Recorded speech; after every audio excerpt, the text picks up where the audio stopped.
परिचय। ये दिवाली का समय है। वानी अपने घर के सामने मोमबत्तियां जला रही है। उसके पास 30 मोमबत्तियां हैं। वो उन्हें 5 पंक्तियों में लगाना चाहती है।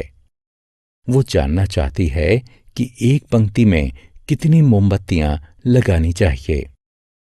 वो जल्दी से गणना करती है और प्रत्येक पंक्ति में 6 मोमबत्तियां लगाने का निश्चय करती है। बच्चों, इस पाठ में हम गुणन तथा भाग के बारे में और अधिक जानेंगे। आओ सीखें। गुणन की क्रियाओं को करना, भाग की क्रियाओं को करना।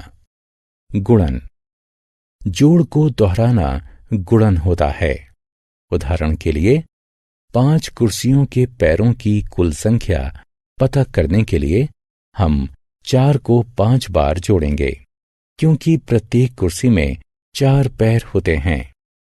4 जमा 4 जमा 4 जमा 4 जमा 4 बराबर 20।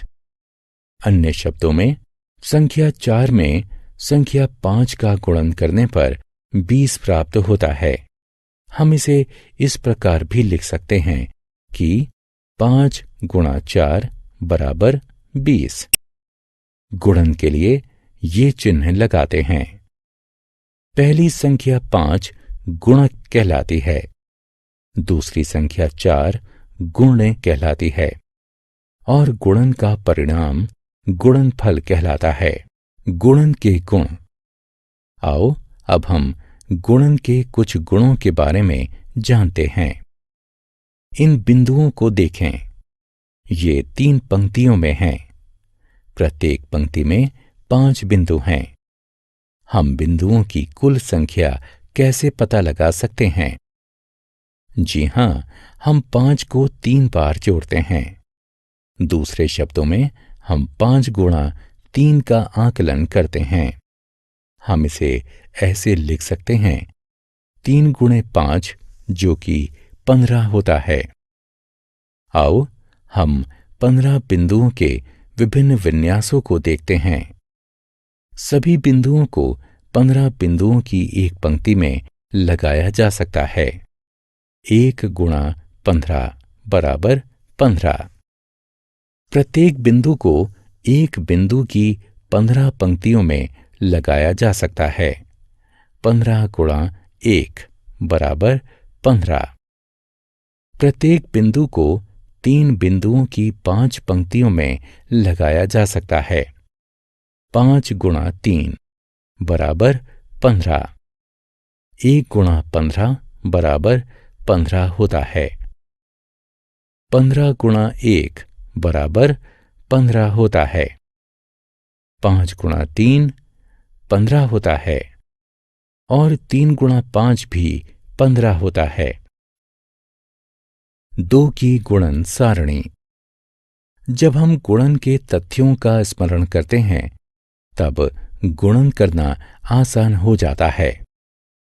गुणन के तथ्य गुणन सारणियों में दिए होते हैं। चलो 2 की गुणन सारणी से प्रारंभ करते हैं। 2 गुणा 1 2 होता है। 2 गुणा 2 4 होता है। 2 गुणा 3 6 होता है। 2 गुणा 4 8 होता है। 2 गुणा 5 10 होता है। 2 गुणा 6 12 होता है।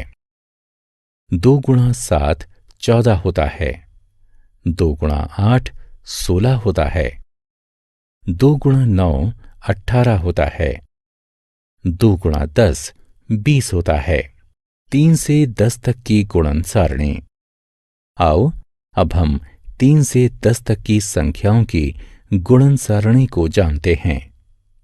चलो 3 की सारणी से प्रारंभ करते हैं। अब 4 की सारणी, 5 की सारणी, 6 7 8 9 तथा 10 की सारणियां। आओ खेलें। संख्याओं का गुणन करके सही विकल्पों को उठाकर उनके संगत बक्सों में रखें। एक अंक वाली संख्याओं का गुणन। एक फल के कटोरे में 6 सेब रखे हैं। इस प्रकार के 13 कटोरों में कितने सेब होंगे? इसका उत्तर पता लगाने के लिए हमें 13 का गुणा 6 से करना होगा। 13 को 10 जमा 3 के रूप में लिखते हैं। 10 और 6 का गुणा करते हैं। इसके बाद 3 और 6 का गुणा करते हैं। फिर दोनों को जोड़ देते हैं। 10 गुणा 6 60 होता है तथा 3 गुणा 6 बराबर 18 होता है।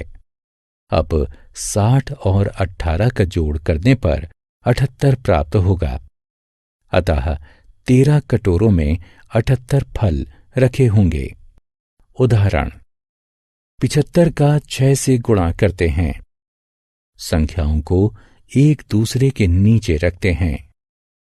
5 का 6 से गुणा करते हैं।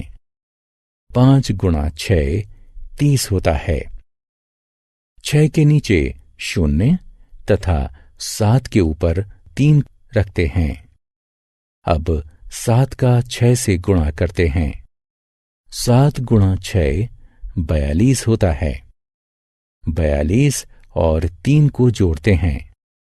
7 के नीचे 45 लिखते हैं।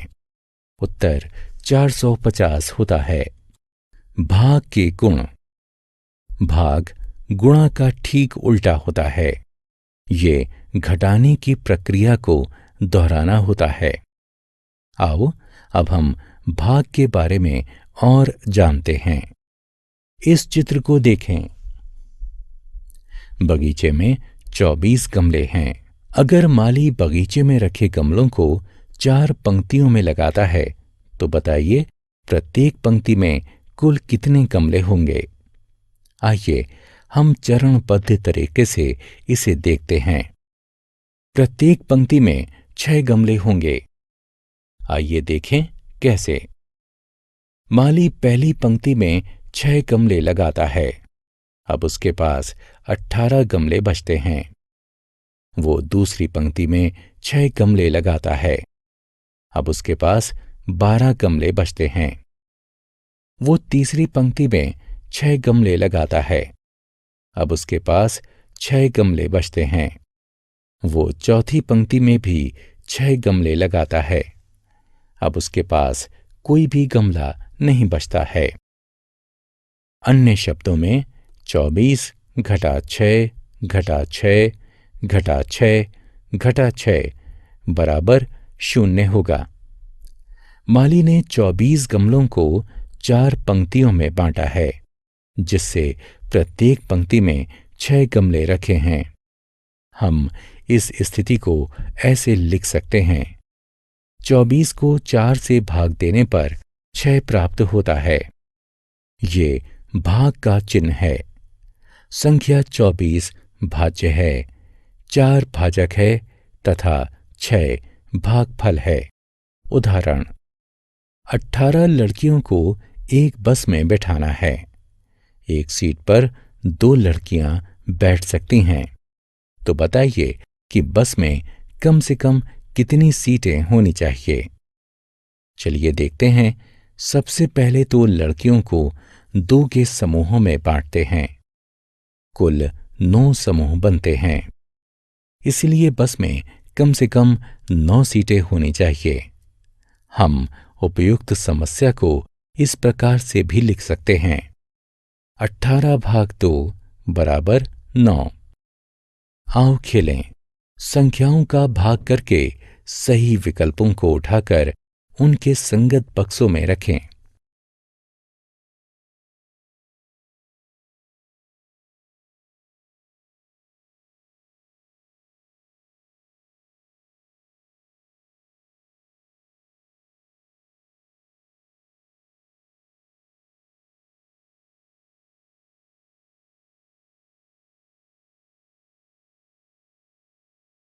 हमने क्या चर्चा की? जोड़ को दोहराना गुणन होता है। गुणन वो होता है जिसको किसी संख्या से गुणा किया जाए। गुणक गुणन करने वाली संख्या होती है। गुणन का परिणाम गुणनफल कहलाता है। घटाने को दोहराना भाग होता है। भाज्य वो होता है जिसका किसी संख्या से भाग किया जाए। भाजक भाग करने वाली संख्या होती है। भाग का परिणाम भागफल